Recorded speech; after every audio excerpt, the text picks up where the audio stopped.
Bismillahirrahmanirrahim. Assalamualaikum warahmatullahi wabarakatuh. Innal hamdalillah nahmaduhu wa nasta'inuhu wa nastaghfiruh wa na'udzu billahi min syururi anfusina wa min sayyiati a'malina. Man yahdihillahu fala mudhillalah wa man yudlil fala hadiyalah. Wa asyhadu an la ilaha illallah wahdahu la syarikalah wa asyhadu anna Muhammadan abduhu wa rasuluh. Sallallahu wasallam ala nabiyyina Muhammad, amma ba'd. Rabbi shrah li sadri wa yassir li amri wahlul 'uqdatam min lisani yafqahu qawli. Ikhwani akhwati fid din, a'azani Allah wa iyyakum jami'an. Alhamdulillah kita bisa melanjutkan pembacaan dari hadis yang terkumpul dalam kitab Bulughul Maram berkaitan dengan fikih, terutama fikih mandi, yang ini merupakan bagian dari thaharah yang dilakukan oleh seseorang. Dan seseorang dia diwajibkan untuk mandi dikala dalam keadaan junub. Maka junub ini merupakan penyebab seseorang itu diwajibkan untuk mandi besar. Nah, dikala seseorang dia junub, ada rambu-rambu yang harus dia perhatikan. Ada peraturan-peraturan yang harus dia penuhi. Di antara yang dijelaskan oleh para ulama, dan itu pun berangkat dari hadis-hadis Nabi SAW, dikala seseorang itu junub, bolehkah ia membaca Al-Quran? Ini yang kita insya Allah akan angkat beserta melihat penjelasan dari para ulama. Pertama yang kita bahas di sini adalah membaca Al-Quran, bukan memegang mushaf. Karena kalau memegang mushaf maka sudah lewat pembahasannya.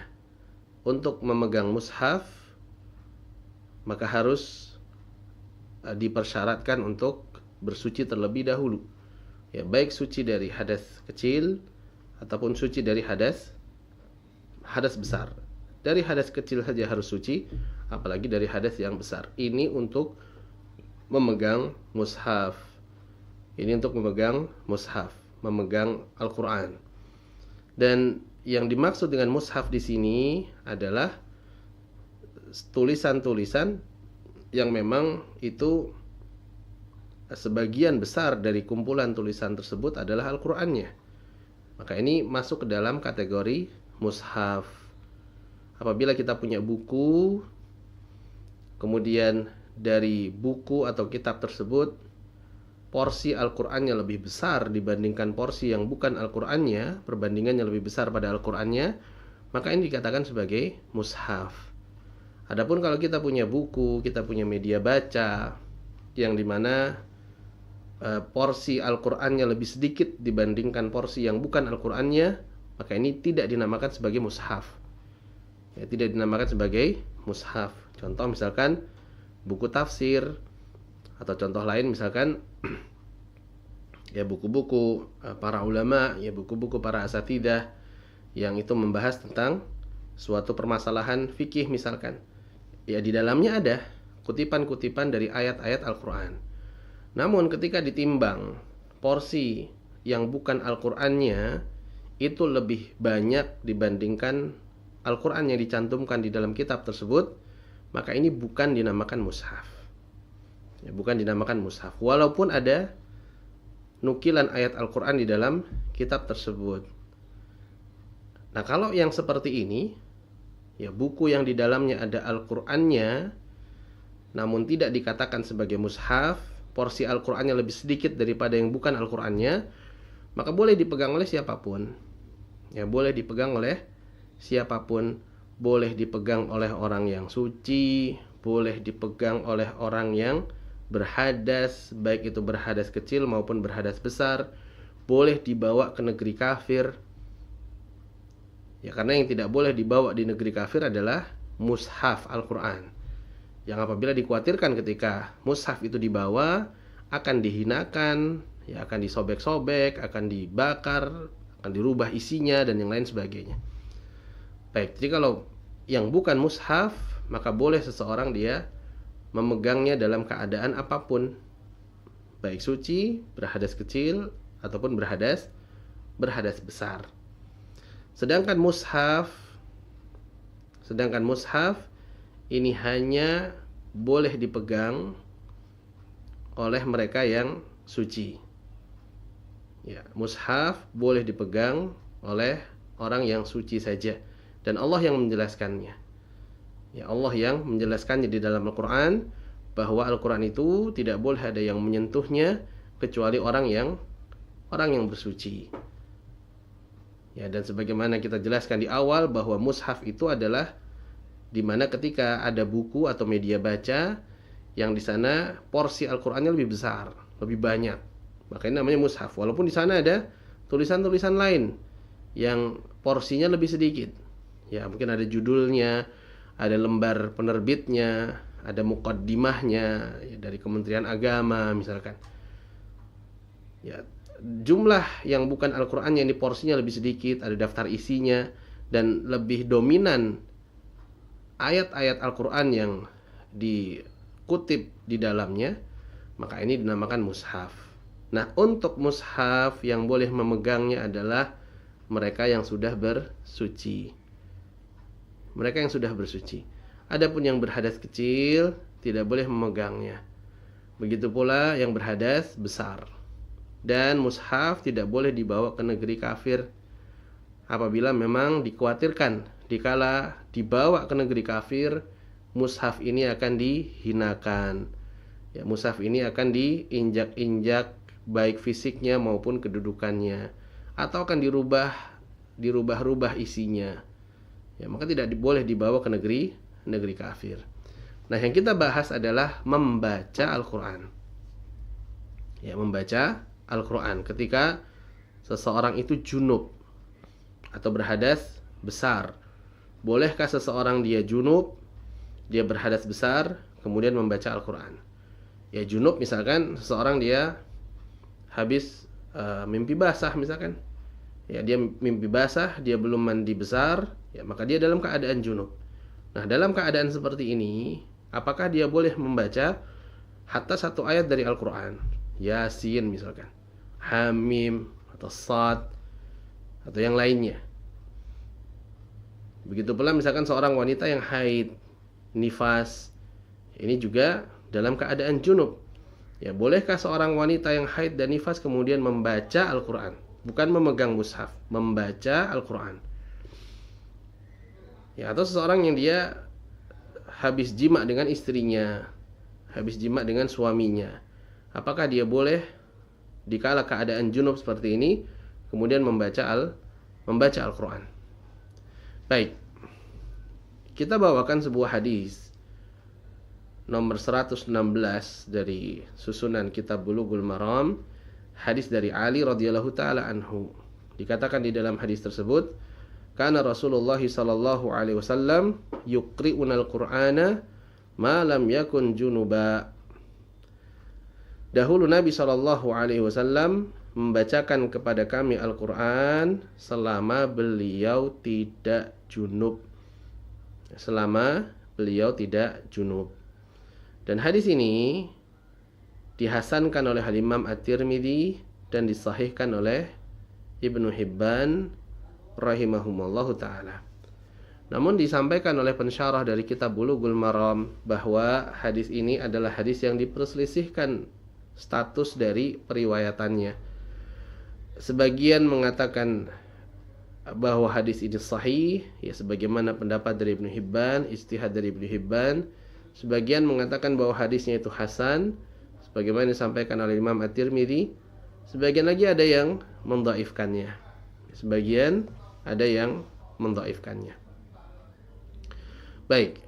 Adapun berkaitan dengan hukum seseorang yang junub kemudian ia membaca Al-Qur'an, maka di sini pun ada khilaf di kalangan para ulama. Ada perbedaan pendapat di kalangan para ulama. Apakah seorang yang junub dia boleh membaca Al-Qur'an? Pendapat pertama, mereka yang mengatakan bahwa hukumnya boleh. Hukumnya boleh, yaitu membaca Al-Qur'an dalam keadaan junub. Dan yang mengambil pendapat ini adalah Ibnu Abbas, begitu juga Imam Al-Bukhari, begitu juga Sa'id bin Musayyib dari golongan tabi'in, Mereka semua memilih pendapat bahwa atau berpendapat bahwa membaca Al-Quran dikala seseorang itu junub ini dibolehkan. Dan pendapat ini dirajihkan oleh sekumpulan ulama lainnya, di antara Ibnu Hazm, Ibnul Mundir, dan yang lainnya. Mereka yang memegang pendapat ini berdalil dengan hadis dari Aisyah radhiyallahu taala anha, di mana beliau mengatakan kana Rasulullah sallallahu alaihi wasallam yadhkurullaha ala kulli ahyani. Sesungguhnya Nabi sallallahu alaihi wasallam kalau beliau berzikir, maka beliau akan berzikir di setiap keadaan beliau. Artinya baik beliau dalam keadaan suci ataupun dalam keadaan berhadas, maka beliau berzikir. Dan yang termasuk zikir adalah membaca Al-Quran.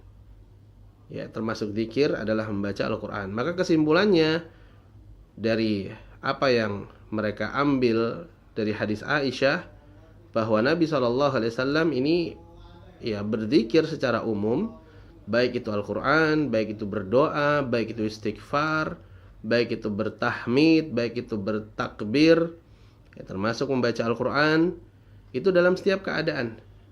Ya, dalam setiap keadaan, baik beliau suci, begitu juga ketika beliau berhadas.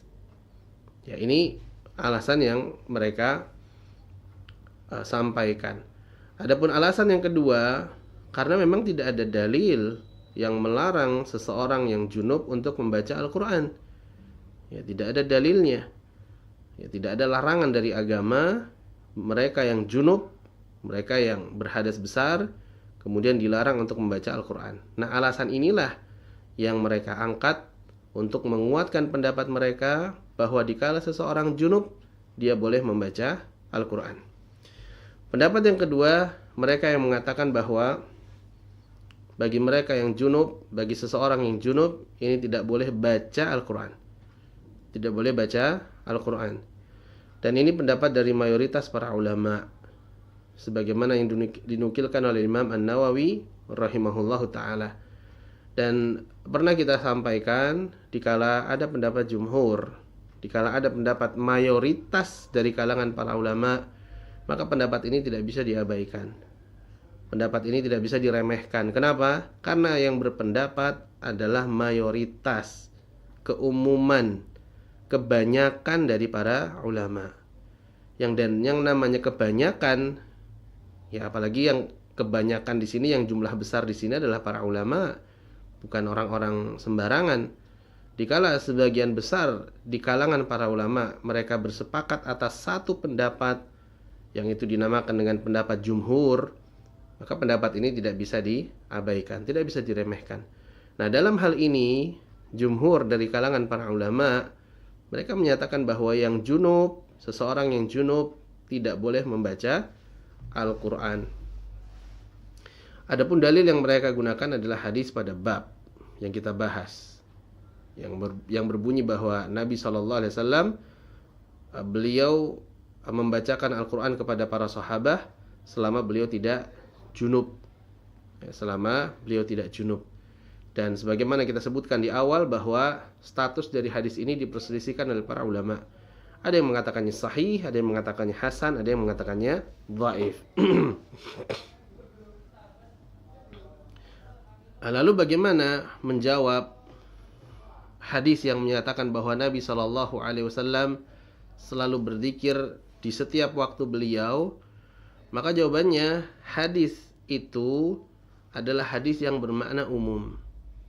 Ya, maknanya sangat luas sekali, masih global. Dan hadis pada bab yang kita pelajari ini sifatnya khusus. Sifatnya lebih khusus, lebih sempit lagi. Dan kaedahnya ketika ada dalil yang mengkhususkan sesuatu yang bermakna umum, maka yang diambil adalah hadis yang mengkhususkan dalil umum tersebut.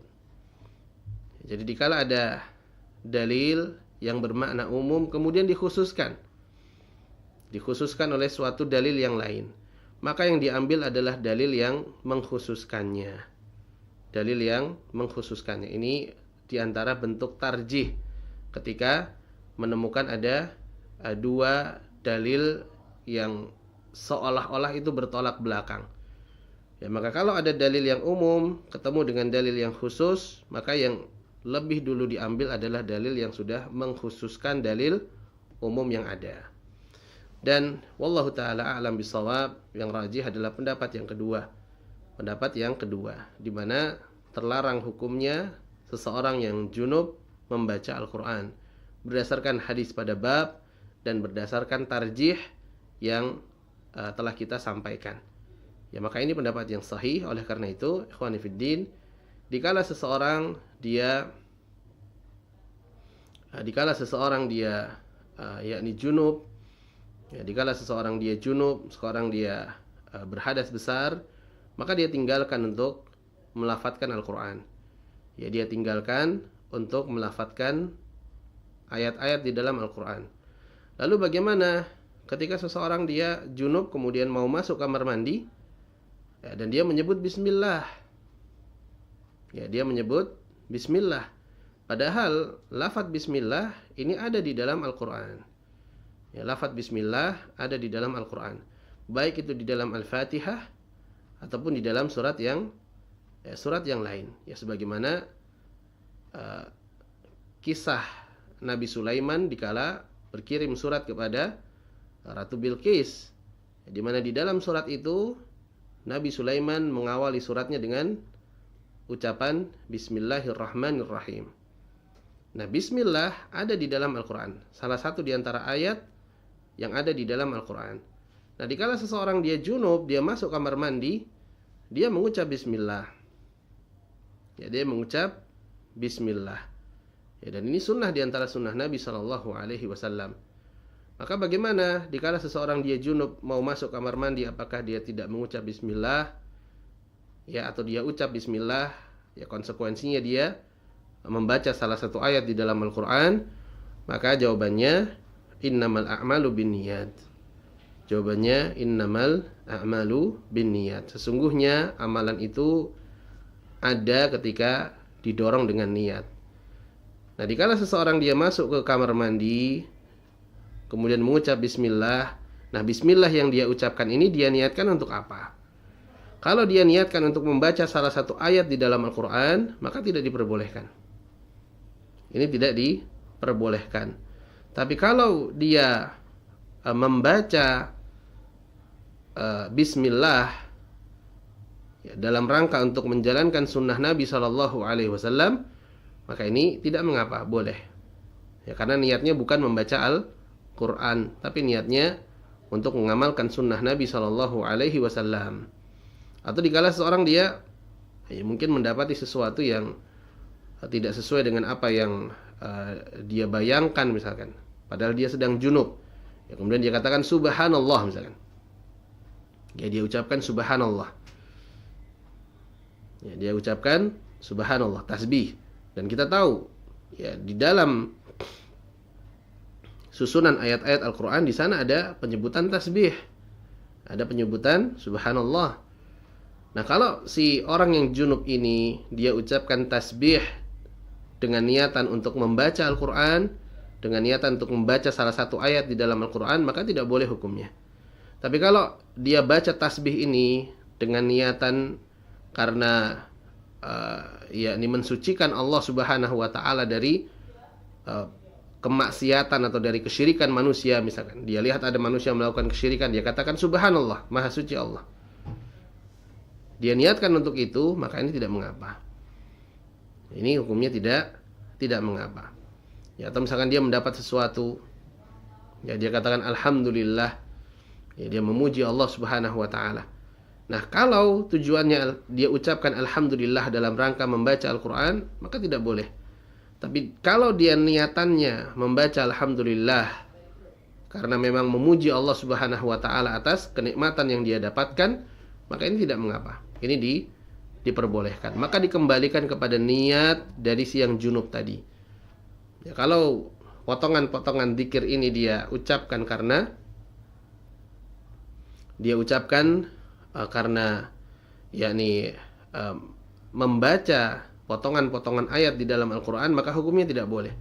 Tapi kalau dia yakni berzikir, ya, karena memang menjalankan sunnah Nabi SAW, dia mau masuk kamar mandi atau dia bersyukur kepada Allah atas kenikmatan yang Allah berikan kepadanya, yaitu dia bertasbih, yaitu dia beristighfar misalkan ya. Dan ini zikir-zikir ini ada di dalam Al-Qur'an, namun dia niatkan bukan untuk membaca Al-Qur'an, maka ini insyaallah tidak mengapa. Taib. Ini berkaitan dengan junub. Maka kesimpulannya, seorang yang junub, seorang yang berhadas besar tidak diperbolehkan untuk membaca Al-Qur'an. Sebagaimana pendapat jumhur dari kalangan para ulama dengan dalil yang mereka bawa. Bagaimana dengan haid? Bagaimana dengan seorang wanita yang haid atau nifas? Yang dimana wanita haid dan nifas ini juga tergolong hadas besar. Ya, mereka tergolong berada pada hadas besar.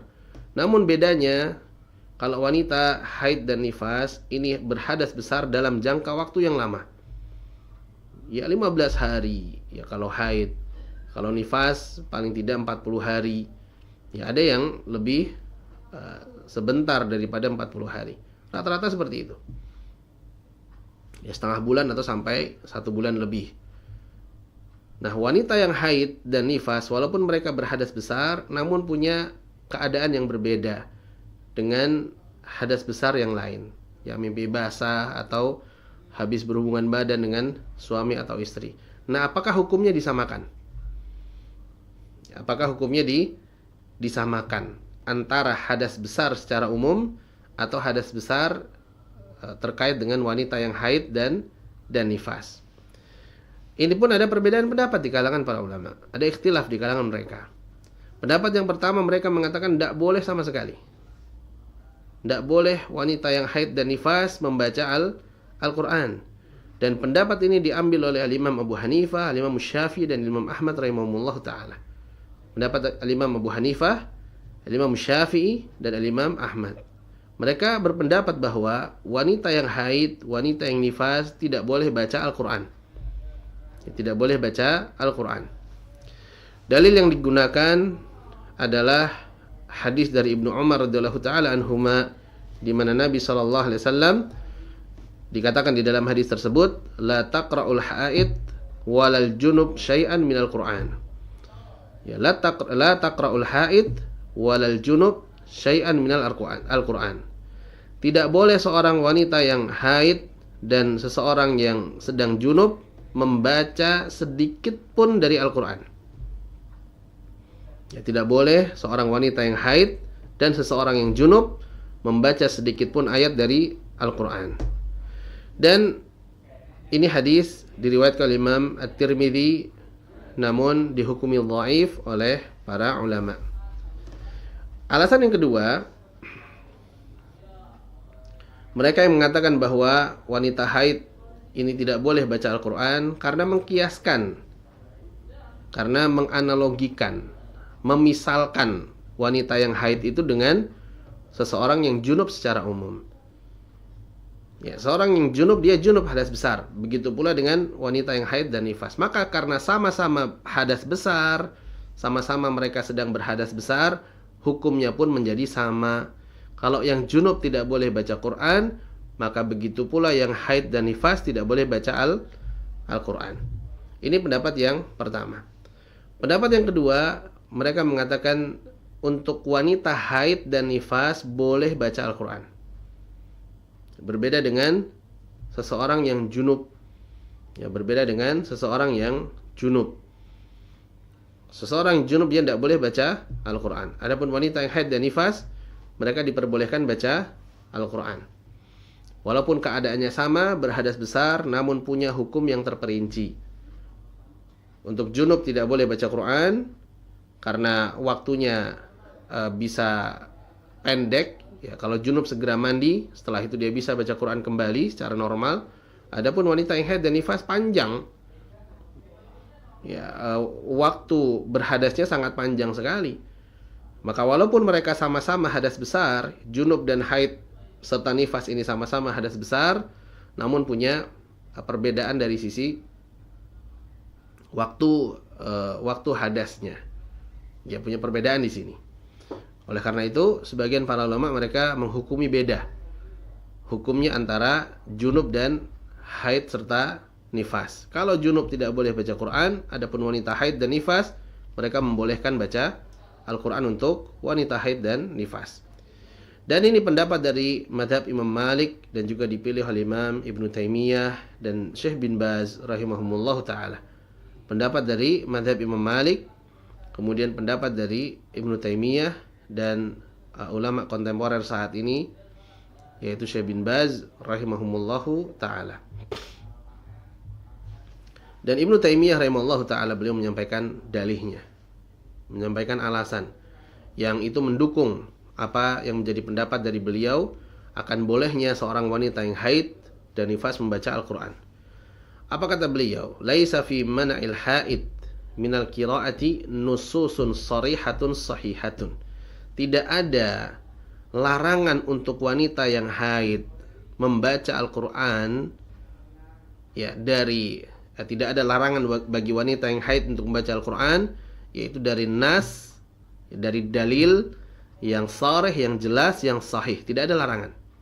Tidak ada satupun dalil yang sharih, yang sahih, yang menyatakan larangan bagi wanita yang haid untuk membaca Al-Quran, membaca Al-Quran. Dan beliau mengatakan, wa ma'lumun anna nisa, dan diketahui bahwa seorang wanita atau para wanita yang mereka haid, ya, ini pun pernah terjadi di masa Nabi SAW.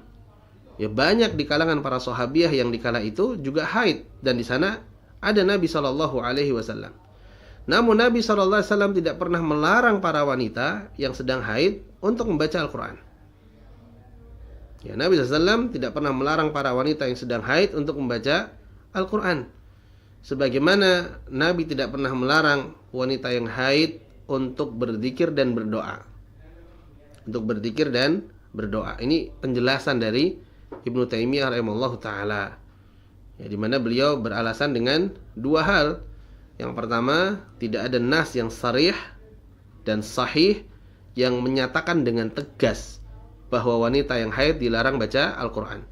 Yang kedua, ya, beliau mengibaratkan para sahabiah di masa Nabi SAW, di mana dikala itu para sahabiah juga haid, para sahabiah juga nifas, namun tidak ada satupun larangan dari Nabi SAW untuk mereka para wanita yang haid dan nifas membaca Al-Quran. Seandainya memang itu dilarang, pasti Nabi SAW akan menyampaikannya. Pasti ada hadis, ya, ada satu hadis yang sahih yang disitu dinyatakan dengan jelas bahwa wanita yang haid dilarang baca Al-Quran.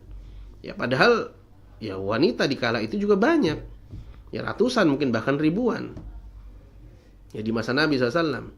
Namun satupun hadis, ya, tidak ada yang menyatakan bahwa wanita haid itu dilarang oleh Nabi SAW untuk baca Al-Quran.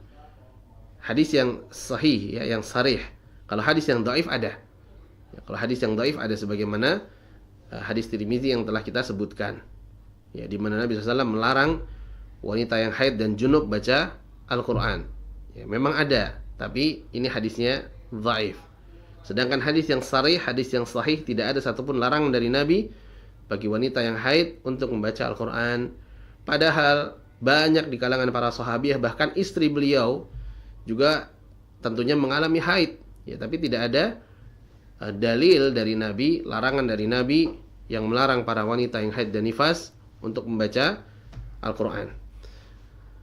Kemudian mereka membawakan alasan, ya, yakni para ulama yang memegang pendapat ini, mereka pun punya alasan, punya dalih. Di antara alasannya adalah mereka membawakan hadis Nabi SAW, ya, membawakan hadis Nabi SAW, hadis Aisyah radhiyallahu taala anha, di mana ketika Aisyah radhiyallahu taala anha akan menjalankan ibadah haji bersama Nabi SAW, ternyata begitu ingin menjalankan ibadah haji, Aisyah mengalami haid. Aisyah radhiyallahu taala anha mengalami haid. Yang kita tahu, ya, pada ibadah haji di sana ada tawaf. Ya, dan tawaf itu ibarat sholat, dilakukan harus dalam keadaan suci.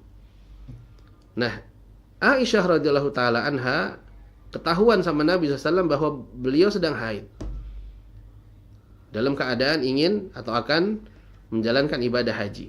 Nah, apa instruksi dari Nabi SAW? Beliau katakan, if'ali ma yaf'alul hajj ghaira alla tatufi bil bait. If'ali ma yaf'alul hajj ghaira alla tatufi fil bait. Kata Nabi SAW, lakukanlah semua aktivitas yang biasa dilakukan oleh jemaah haji, kecuali tawaf. Kecuali tawaf. Ini hadis yang sahih, diriwayatkan oleh Imam Bukhari dan Muslim. Ya, jadi Nabi SAW mengetahui Aisyah sedang haid, dalam keadaan akan menjalankan ibadah haji. Beliau katakan, lakukan semua aktivitas yang biasa dilakukan oleh jemaah haji, tapi jangan tawaf. Jangan tawaf. Dan kita tahu yang namanya seseorang yang sedang muhrim, ya, muhrim itu maksudnya sedang berihram, pasti ada 1 sesi, 2 sesi, 3 sesi mereka membaca Al-Quran di sana. Ya, mereka baca Al-Quran di sana. Ya, tidak mungkin seorang yang muhrim, ya, seseorang yang sedang ihram tidak baca Al-Quran sama sekali, tidak mungkin. Ya, pasti di sana ada bacaan-bacaan Al-Quran yang mereka baca. Ya, namun Nabi SAW cuma melarang Aisyah tawaf saja. Ini saja yang beliau larang. Adapun aktivitas lain termasuk di dalamnya membaca Al-Quran, ini tidak dilarang oleh Nabi SAW. Ini menunjukkan, kata para ulama yang memegang pendapat kedua, hadis ini menunjukkan bahwa wanita yang haid, nifas, boleh baca Al-Quran. Taib, dan wallahu ta'ala a'lam bisawab. Kalau menurut pensyarah dari kitab Bulughul Maram, pendapat yang rajih adalah pendapat yang kedua. Pendapat yang kedua, di mana wanita yang haid, wanita yang nifas, mereka diperbolehkan untuk membaca Al-Quran. Ya, boleh membaca Al-Quran bagi wanita yang haid dan nifas, bukan orang yang junub, bukan wanita yang junub. Kalau wanita junub tidak boleh baca Al-Quran. Ya, junub dalam artian mungkin mimpi basah, ya, atau habis berhubungan dengan suami misalkan. Ini tidak boleh baca Al-Quran. Tapi kalau wanita haid dan nifas, maka mereka boleh baca Al-Quran. Dan Syekh bin Baz rahimallahu ta'ala, beliau pernah menyampaikan sebuah fatwa berkaitan dengan bolehnya wanita haid membaca Al-Quran. Kata beliau, faqad sabaq an takallamtu fi hadzal mawdu' ghaira marrah wa bayyantu annahu la ba'sa wa la haraj an taqra al-mar'atu wa hiya haid aw nufasa ma tayassara min al-Qur'an an dhahri qalbi. Beliau katakan, telah lewat bahwa saya pernah mengatakan terkait dengan tema ini, yaitu wanita haid yang baca Al-Quran, tidak cuma 1 kali, kata beliau. Sering beliau sampaikan. Dan ini menunjukkan bahwa pendapat ini adalah pendapat yang memang siqah menurut beliau. Ya, pendapat ini merupakan pendapat yang memang kuat menurut Syekh bin Baz rahimahullah ta'ala. Karena beliau menyampaikan, ya, pendapat beliau ini tidak hanya pada 1 sesi kajian saja. Ternyata pada banyak sesi beliau sampaikan fatwa yang sama. Beliau katakan apa? Sesungguhnya tidak mengapa, ya, tidak ada kesalahan, tidak ada dosa bagi seorang wanita dia membaca Al-Quran dalam keadaan haid, begitu pula nifas. Haid, begitu pula nifas, ya, membaca Al-Quran. Menurut beliau tidak mengapa.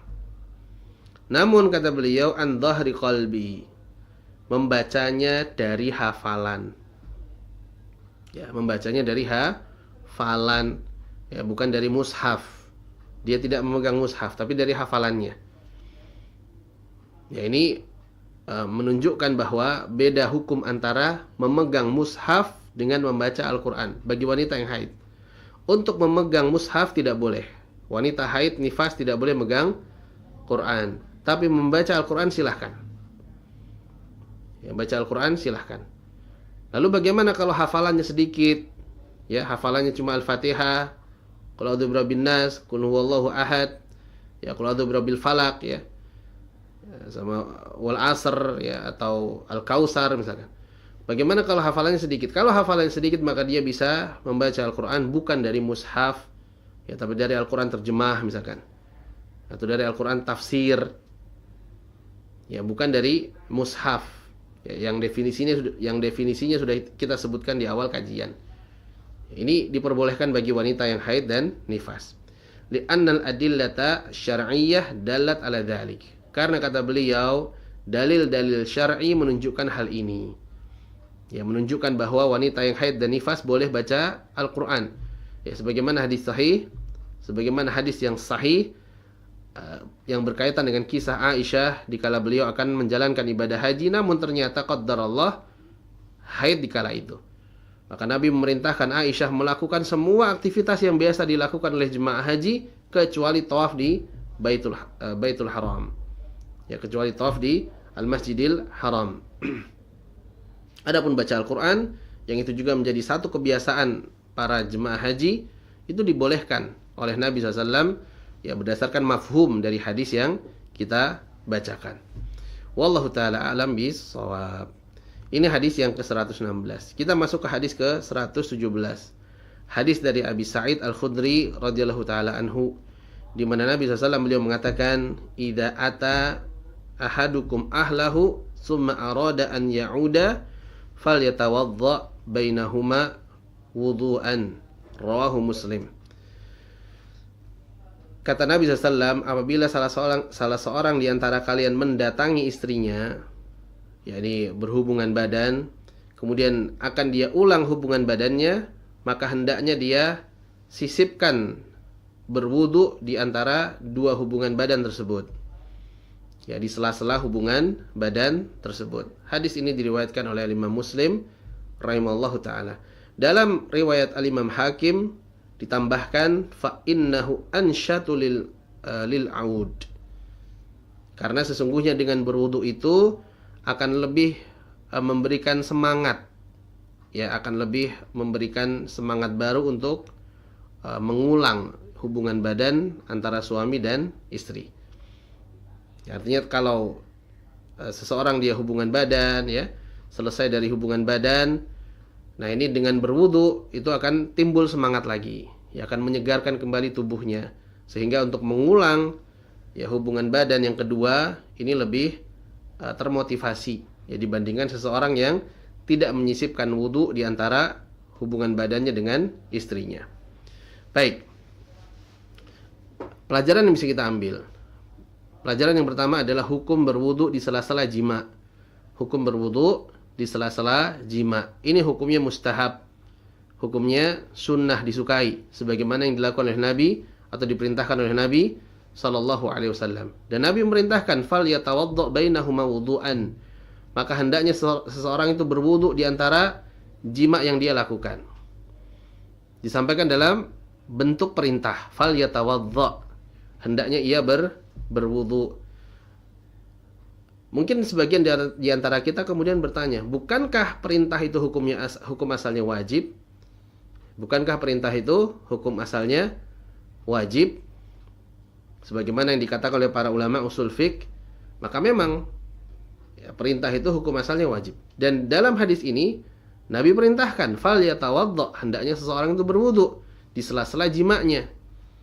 Lalu kenapa dikatakan sunnah hukumnya? Karena kalau kita melihat sebab yang atau kalau kita ingin melihat apa yang ingin dicapai dari berwudunya seseorang suami di antara hubungan badannya dengan istrinya, maka di situ kita bisa lihat bahwa hukumnya tidak sampai wajib. Tidak sampai wajib. Karena apa tujuannya? Tujuannya kata Nabi SAW, fa innahu ansyatu lil aud. Karena dengan berwudu itu akan lebih semangat, ya, seorang suami untuk mengulang kembali hubungan badannya. Nah, tujuan ini adalah tujuan yang sekedar untuk yakni kenikmatan, ya, antara suami istri. Ya, kenikmatan antara suami istri supaya suami lebih fresh, ya, supaya suami lebih segar. Ya, maka dia bisa sematkan, bisa sisipkan berwudu antara jima. Bukan tujuan yang yakni bukan tujuan yang berkaitan dengan syariat. Yang ingin dicapai bukan tujuan yang berkaitan dengan syariat. Namun tujuan yang ingin dicapai adalah memaksimalkan kenikmatan antara hubungan antara suami dan istri tadi. Nah, karena melihat faktor tujuan yang ingin dicapai dengan berwudu di sela-sela jima, di mana tujuannya bukan tujuan yang berkaitan dengan syariat, maka para ulama memberikan kesimpulan bahwa berwudu di tengah-tengah jima, ya berwudu di antara jima satu dengan jima yang lain, ini hukumnya mustahab, tidak sampai wajib, walaupun secara nas disampaikan dengan bentuk perintah.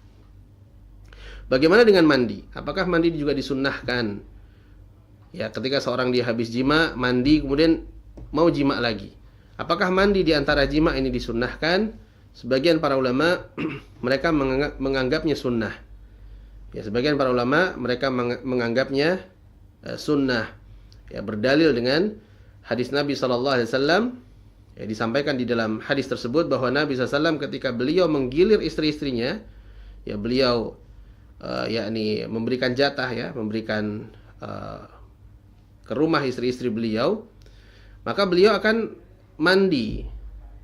Ya, beliau akan mandi setelah mengunjungi salah satu dari istrinya. Ya, beliau akan mandi, dan dikatakan oleh Nabi, wa huwa azka wa atyab wa athhar. Ya, dan mandi setelah berjima ini lebih ya suci, lebih baik, ya, dan lebih mensucikan.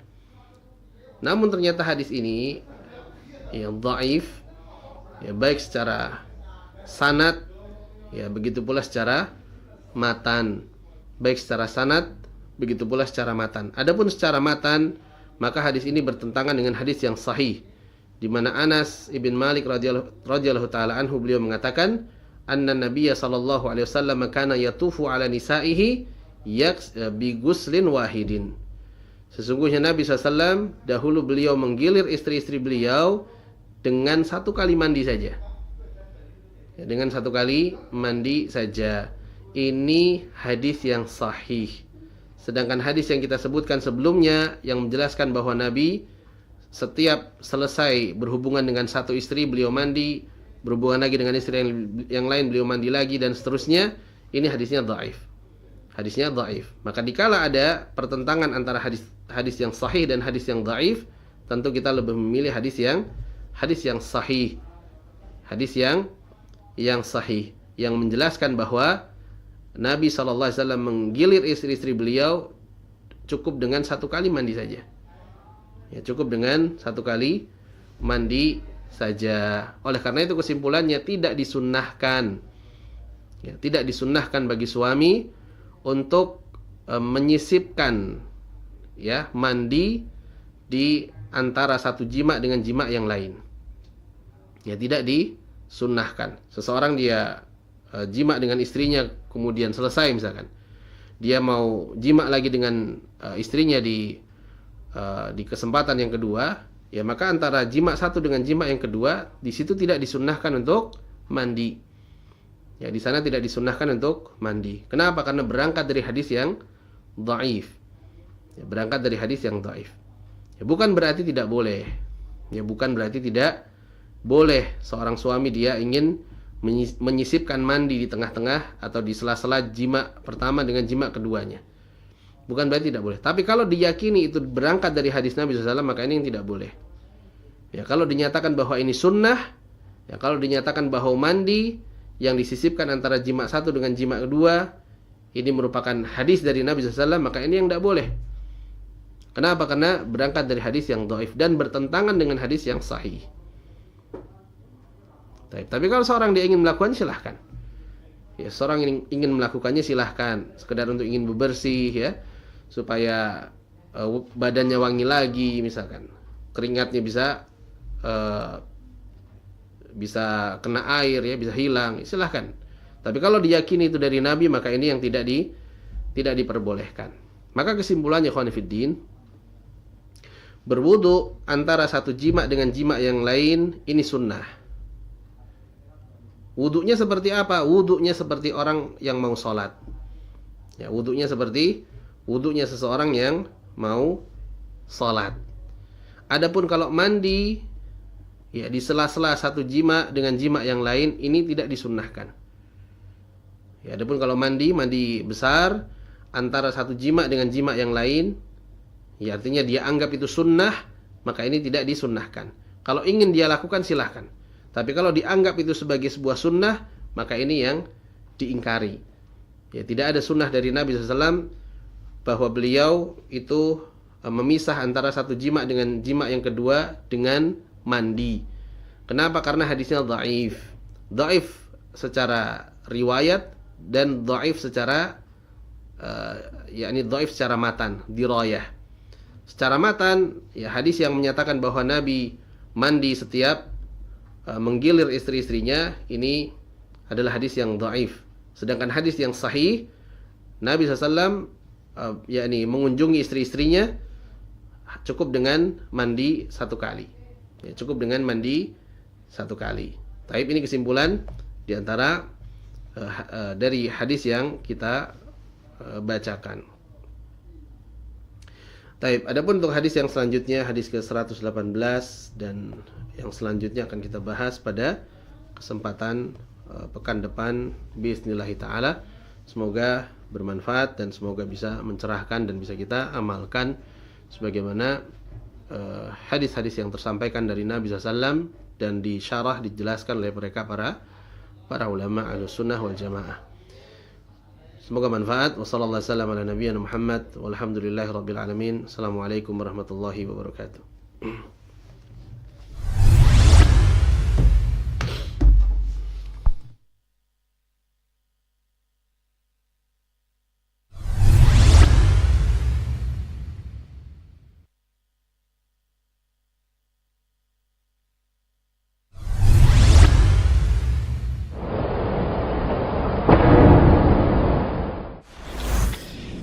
Jazakumullah khairan, barakallahu fikum.